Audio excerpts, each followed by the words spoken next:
Hello everyone, welcome back to my YouTube channel Life Sciences and I am your educator Supriya। तो guys मैंने पहले ligand और receptor के बारे में बताया। उसके अलावा हम सेल सरफेस रिसेप्टर में हमने आयन चैनल लिंक रिसेप्टर के बारे में पढ़ लिया। जीपीसीआर के बारे में हमने जनरल मैकेनिज्म एक पढ़ लिया था कि जीपीसीआर कैसे क्या होता है, कैसे जो है उसका पाथवे रन करता है। उसके अलावा अब आज जो हम पढ़ेंगे वो जीपीसीआर में जो सीएमपी पाथवे चलता है उसके बारे में पढ़ेंगे। तो जितने भी वीडियोस हैं उनके लिंक को मैंने डिस्क्रिप्शन में दे दिया है, आप एक बार पहले उनको देख लीजिएगा। उसके बाद अलावा इस वीडियो में हम जीपीसीआर का जो सीएमपी पाथवे है उसके बारे में पढ़ेंगे। So let's start the video. तो गाइस सबसे पहले मैं एक बार रिवाइज के लिए आपको एक जनरल मैकेनिज्म बता देती हूँ जीपीसीआर का। उसके बाद फिर हम सीएमपी की ओर जो पाथवे उसकी तरफ को देखेंगे, उसकी ओर बढ़ेंगे।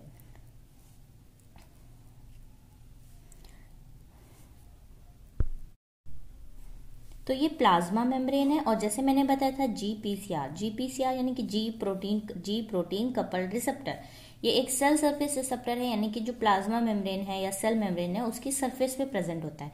7 ट्रांस मेम्ब्रेन होता है क्योंकि इसने मेम्ब्रेन को 7 टाइम क्रॉस करके रखा होता है। 1 2 3 4 5 6 7 ये एक्स्ट्रा सेलुलर है और इंट्रा सेलुलर। वहीं जो जी प्रोटीन होता है उसकी 3 सब यूनिट होती है, G alpha, G beta and G gamma.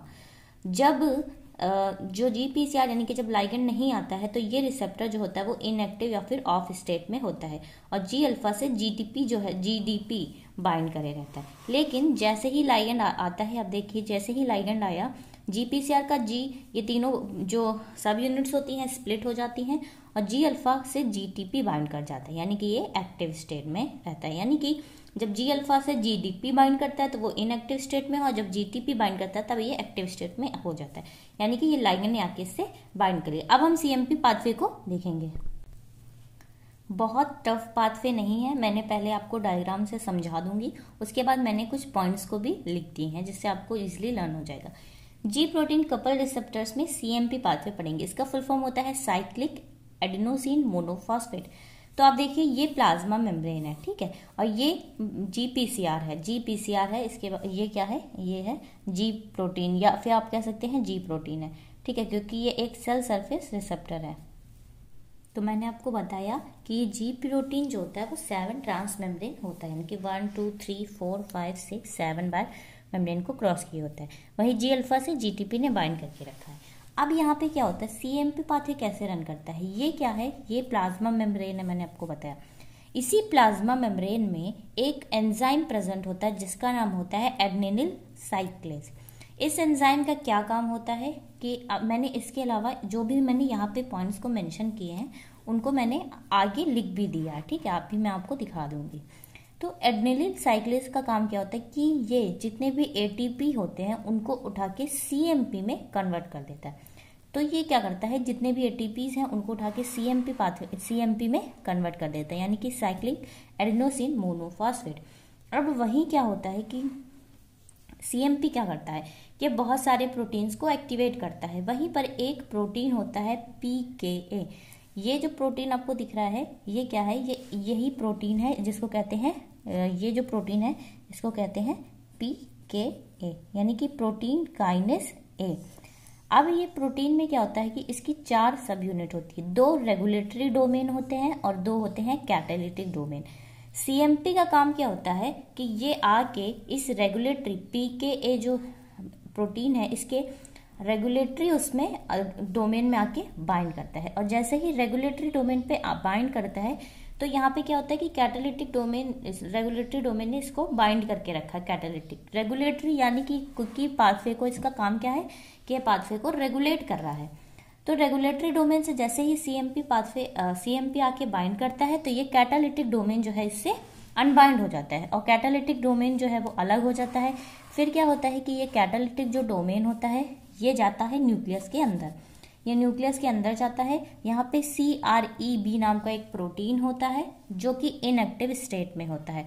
Catalytic domain क्या करता है कि ये आके इसको फॉस्फोराइलेट करता है। फॉस्फोराइलेट करते ही CRB एक्टिव हो जाता है और ये जो DNA के सेगमेंट्स होते हैं उसमें CRE नाम का एक सेगमेंट से जाके बाइंड करता है और फिर ये आगे जाके जीन का ट्रांसक्रिप्शन करा देता है। तो ये जो है पूरा CMP पाथवे है जो आपको, अब मैं आपको पहले एक टर्म्स बता देती हूँ, उसके बाद मैं फिर से पूरे पाथवे को रिपीट करूंगी।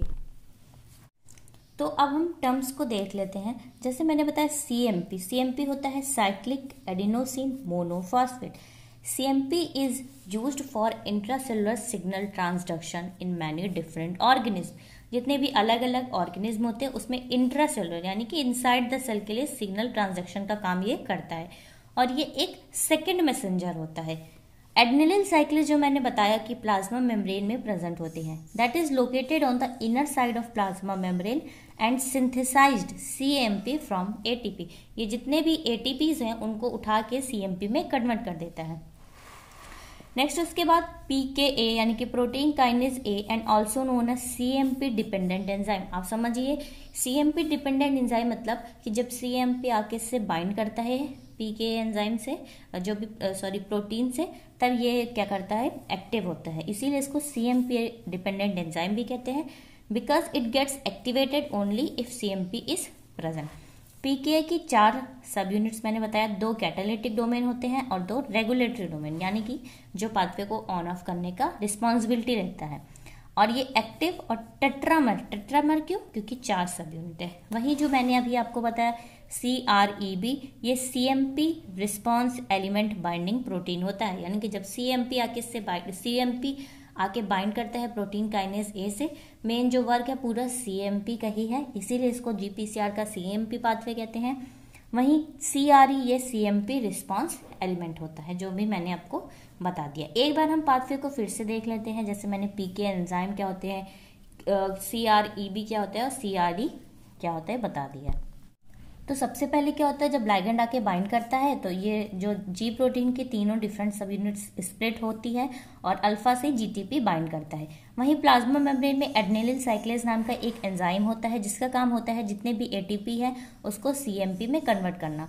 CMP में ये सारे ATP को कन्वर्ट कर लेता है। CMP का काम क्या होता है कि ये प्रोटीन काइनेज ए नाम के जो प्रोटीन होते हैं उसके रेगुलेटरी डोमेन से बाइंड करता है, जिसकी वजह से कैटालिटिक डोमेन इसका अनबाइंड होते वो, और कैटालिटिक डोमेन क्या हो जाता है, वो न्यूक्लियस के अंदर जाता है। न्यूक्लियस के अंदर जाते ही यहाँ पर CREB नाम का प्रोटीन जो कि इनएक्टिव स्टेट में होता है, जाके ये इससे बाइंड करता है, फॉस्फोराइलेट करता है, और वहीं पे CREB जो एक्टिव होता है ये सेगमेंट पे जाके CRE से बाइंड करता है और जीन का ट्रांसक्रिप्शन कराता है। तो ये जी प्रोटीन कपल रिसेप्टर का CMP पाथवे है। उसके अलावा और भी पाथवे हैं, उनको भी हम नेक्स्ट वीडियोस में पढ़ेंगे। अगर आपको कोई भी डाउट हो तो आप प्लीज़ कमेंट करके ज़रूर पूछिएगा, एंड मेरे चैनल को लाइक, शेयर और सब्सक्राइब ज़रूर करिएगा। Thank you so much for watching my video.